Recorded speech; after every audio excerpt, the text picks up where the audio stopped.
Hello everyone and welcome to an exquisite game that just finished from the Grenke Chess Classic. Sorry, this is not round 10, this is actually from the finals, so let me just fix that. There we go. And it's between Magnus Carlsen and Richard Rapport. Magnus finishing first after the first 10 rounds, Rapport finishing second. And this game is just amazing. So let's dive straight into it. We're not gonna spoil anything. Magnus with the white pieces opens with pawn to e4, and it's gonna be a set of two games. It is played at the exact same time format that the first 10 rounds were played, so 45 minutes per player plus 10 seconds increment. Magnus goes with e4, and we will have, of course, the French variation, the French defense. e6, pawn to d4, pawn to d5, knight to c3, and bishop to b4, the winner variation.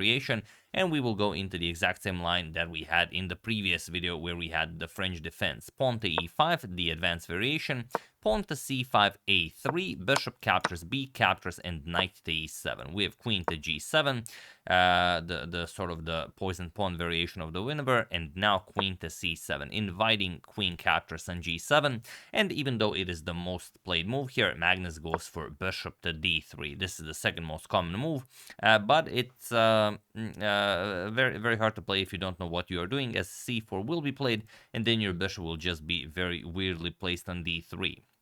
However, Richard goes for queen to a5. We have bishop to d2 and now pawn to c4. So this is the line we had a few videos ago where I mentioned that the only player playing this at a grandmaster level is Croatian grandmaster Levan Livajic, and well, it's just very, very rare.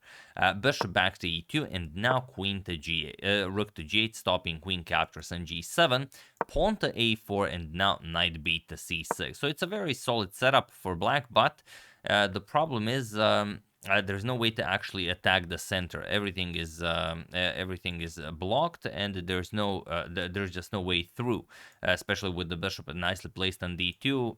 You don't even have some knight captures on d4 ideas. But okay, queen captures on h5 is a known move, which you guys remember, as I've already showed this position to you a couple of videos ago. It was played in a game between Daniel Dartha and Leon Livajic in the Croatian team championship last year. But here we have queen to h3 by Magnus, and it is now, as of move 12, that we have a completely new game.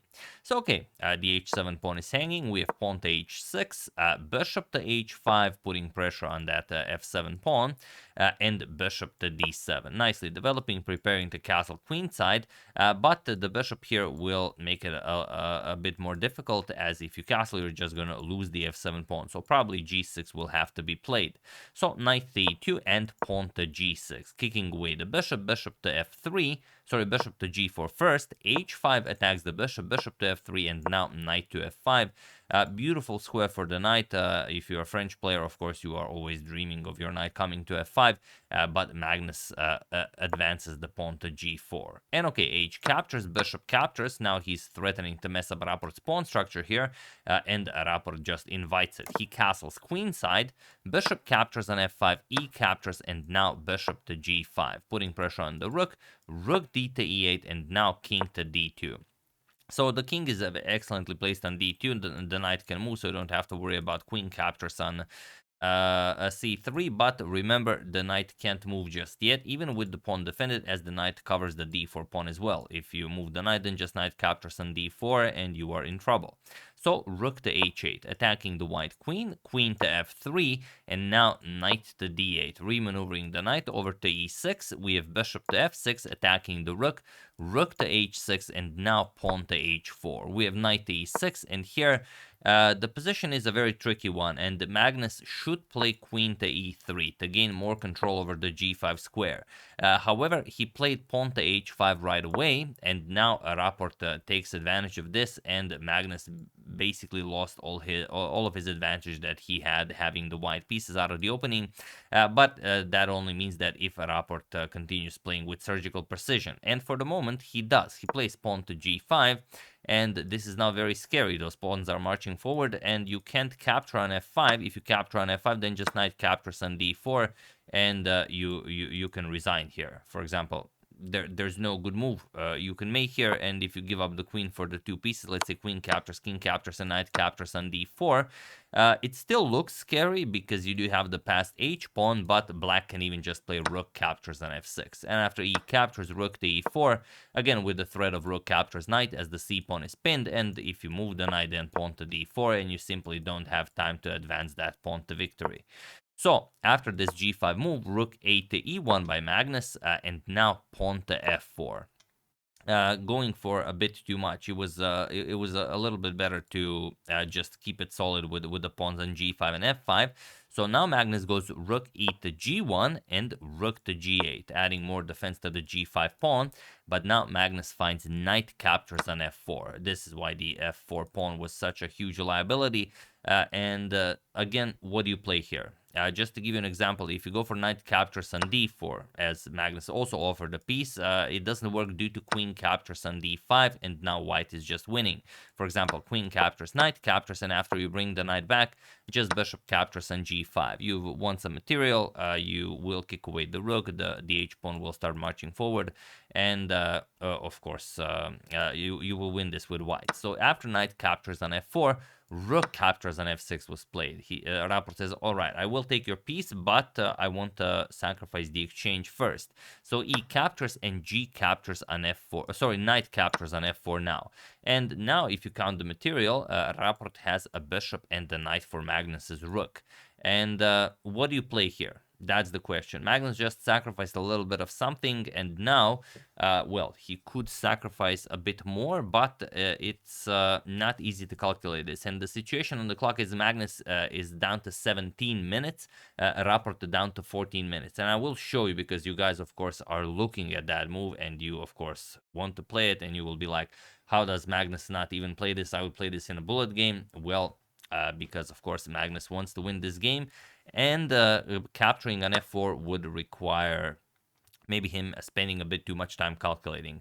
And the point is that after g captures and rook captures, it all looks very nice, yes, and you can start advancing your passed pawn. But the problem is this bishop to f5 move. And if you go rook to g7, I will only now show you the best moves. Let's say queen captures on a4. You want to have this bishop to f5 and queen a4 setup to go after the c2 pawn. Now h6, bishop to f5 going after the c2 pawn. Now you have to defend with rook captures on f7 check, king to d6, and now rook to c1, and only now the position is winning. But still, look at this, queen to e8 attacks the rook. Okay, rook captures on b7. Now you will play f3, and after rook to e1 attacking the queen, queen to h8, you will play f7. Now queen captures on h6 with check, rook to e3, and now queen to f8 blocking. And it seems like, yes, okay, it's perfectly fine. You will play rook to e8, and the queen moves, and you promote the pawn to a queen. This check along this diagonal, preventing you to run away to the queen side, also followed by queen to h1 check, as the pawn is covering the e2 square and the d3 square is covered by the pawn and by the bishop.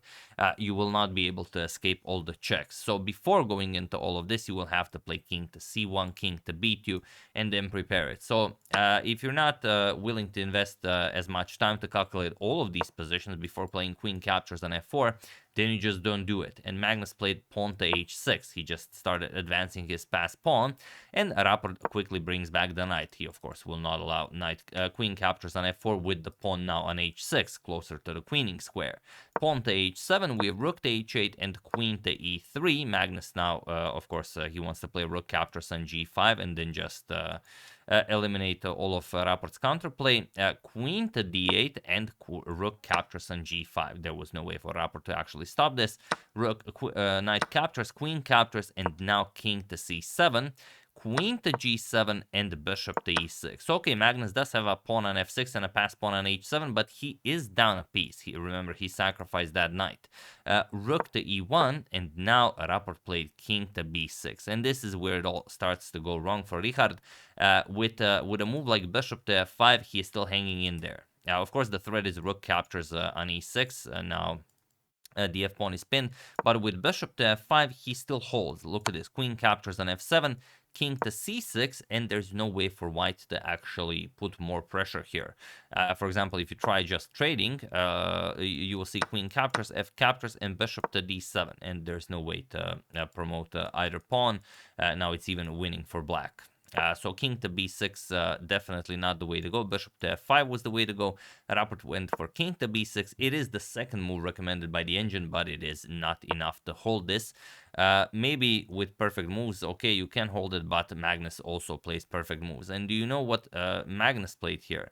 It's a really a tricky move. Yeah, even pause the video and try to find the only way to push for advantage here while I give you a couple of seconds.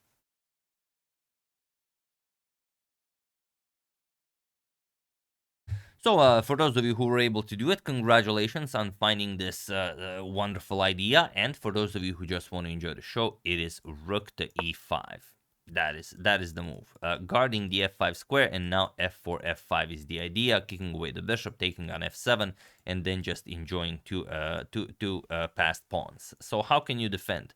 Well, Rapport starts with queen to c8. Best was pawn to a5. He goes for queen to c8, and now Magnus just does what he prepared with rook to e5. Pawn to f4. We have pawn to a6 now, but now king to c1 first. And this is very precise by Magnus. Problem is if you go pawn to f5 right away and bishop captures and rook captures on f5, queen captures and queen captures. Now queen to f4 check, and there will always be some sort of a perpetual with the black queen and this pawn guarding the d3 square. The white king unable to go to c1. Yeah, the white king will not be able to escape all the checks. So after a6, Magnus just plays king to c1 in anticipation for this. So now you know what's coming. King to a7, and now pawn to f5. You know that, of course, now the pawn cannot be captured. We already shown that that queen to f4 check at the end will be useless as the king just comes to b2. So bishop to d7, and now pawn to a5. We have queen to f8 offering a queen trade, but it doesn't do all that much. Just king to b2. Magnus will improve his position as much as possible. He doesn't want to trade just yet, but he also does not want to allow queen to a3, so king to b2, stopping that. Queen to c8, and now rook captures on d5. Now the position just starts falling apart for Richard. Bishop to c6, rook to e5, and bishop to d7. We have queen captures on f7, bishop captures on f5, and rook to c5 now, attacking the black queen. Queen to e6, and finally Magnus trades. Queen captures, bishop captures, and rook to c7, preparing rook to g7, and then the pawn just advances forward. Bishop to f5 goes after the h7 pawn, but it doesn't matter. Rook to g7, and here you have nothing. If you trade with the rook, then just rook captures, bishop captures, pawn f7, and the pawn queens on a dark square. The light square bishop is useless here. And if you go bishop captures on h7, which is what Rapport did, then comes pawn to f7. And here you just resign. Really everything wins, but the main threat is just rook captures on h7. And if you move the bishop, then of course rook to g8, and then f8 promotes to a queen. So Rapport played bishop to d3, I guess just to make the game even more fun, maybe to get me to use this as a thumbnail, who knows. And Magnus just played c captures on d3, and he was in this position on move 51 that Richard Rapport resigned the game, as there was nothing more to be done here. So a brilliant game by both of them. Very inspiring play by both Magnus and Richard. Richard going for that very rare queen to a5 followed by c4 line of the winner French that we've seen already twice in this tournament. So you should become accustomed to it, as you might also face it in your online games. It does tend to get popularity once it's shown in a big tournament.